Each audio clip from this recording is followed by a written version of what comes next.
नमस्कार मित्रों, आप सभी का बहुत बहुत स्वागत है मेरे YouTube चैनल विकास शर्मा ऑफिशियल पर। और जैसा कि मैंने आपको राजस्थान की चित्रकला पूरी करवा दी है, अब हम एक और इम्पोर्टेंट महत्वपूर्ण टॉपिक की तरफ चलते हैं जिसका नाम है राजस्थान के लोक देवता भाग 1। हर प्रतियोगी परीक्षा में एक सवाल जरूर आता है और RSM-SSB का अगर पेपर है तो मल्लीनाथ जी इंपॉर्टेंट है, मल्लीनाथ जी से एक सवाल आएगा ही आएगा। ठीक है, तो चलते हैं। सबसे पहले हम पढ़ते हैं राजस्थान के लोक देवता और जिसमें सबसे इंपॉर्टेंट है 5 पीर। ठीक है, इसमें आपको मारवाड़ी दोहे के द्वारा समझाता हूं किस तरह से याद रखना है।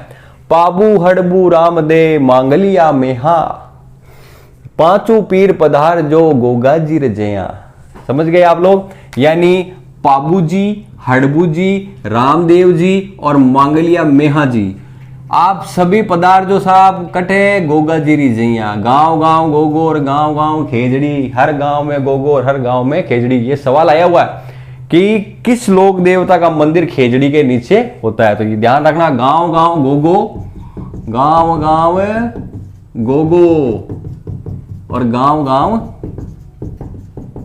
खेजड़ी।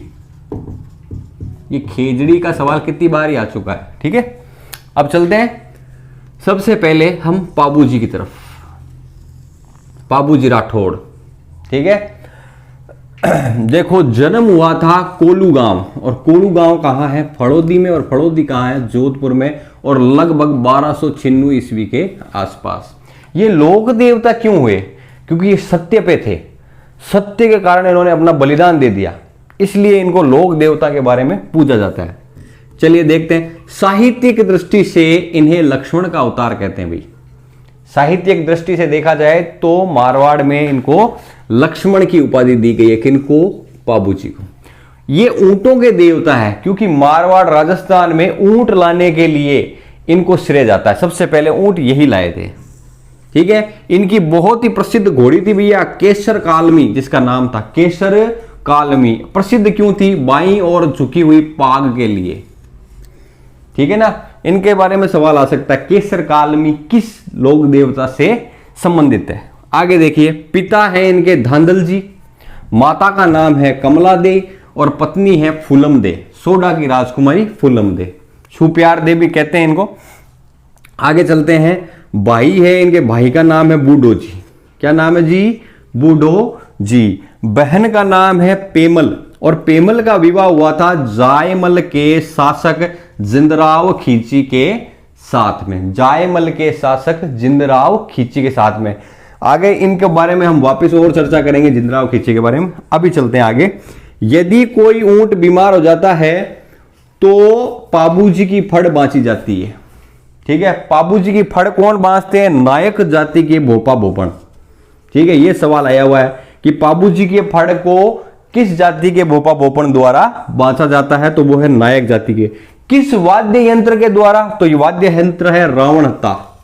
रावण हत्ता एक तत्वाद्य यंत्र है, ध्यान रखना आप लोग।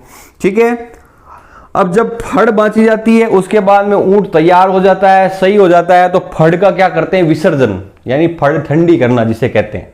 ठीक है, आगे चलते हैं। इनके भतीजे का, पाबू जी के भतीजे का नाम है झरडो जी। क्या नाम है? झरडो जी। झरडो जी को हिमाचल प्रदेश में बालकनाथ जी के नाम से भी पूजा जाता है, पुकारा जाता है। ठीक है, और झरडो जी का जो मंदिर है ना राजस्थान में, वो है बीकानेर में। झरडो जी का मंदिर कहाँ है? बीकानेर में। याद रखना, ये छोटे छोटे से जो चीजें होती है ना, यहां से सवाल उठा लेते हैं। कई बार हम बार बार ऊपर ऊपर से पढ़ जाते हैं और ये छोड़ देते हैं ऐसी चीजें। इनमें से अब सवाल आ जाता है कि बालकनाथ जी झरडो जी का राजस्थान में कहाँ मंदिर है? मंदिर कहाँ है? तो बीकानेर में। आगे चलते हैं।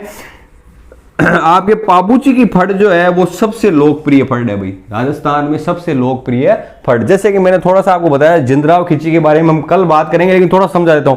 काछेला चारण की गायों को चुरा ले गए थे कौन? जिंदराव खींची। तो कहते हैं कि जब सोडा राजकुमारी फूलम दे से इनका विवाह हो रहा था, किनका? पाबू जी का, तो 3.5 फेरे ही हो पाए थे। ये तलवार से उसको, जो पल्लू होता है बंधा हुआ, उसको काट के और लड़ने के लिए चले गए थे। किससे? जिंदराव खींची से। लेकिन इन्हें मार नहीं सकते थे क्योंकि इनके बहन का ये पति था, इसलिए बलिदान हुए। और वो था देचू गांव, देचू अपने जोधपुर में। ठीक है, कल बात करूंगा इसके बारे में, आगे चर्चा करूंगा। तब तक सुरक्षित रहिए और पढ़ते रहिए मुझसे।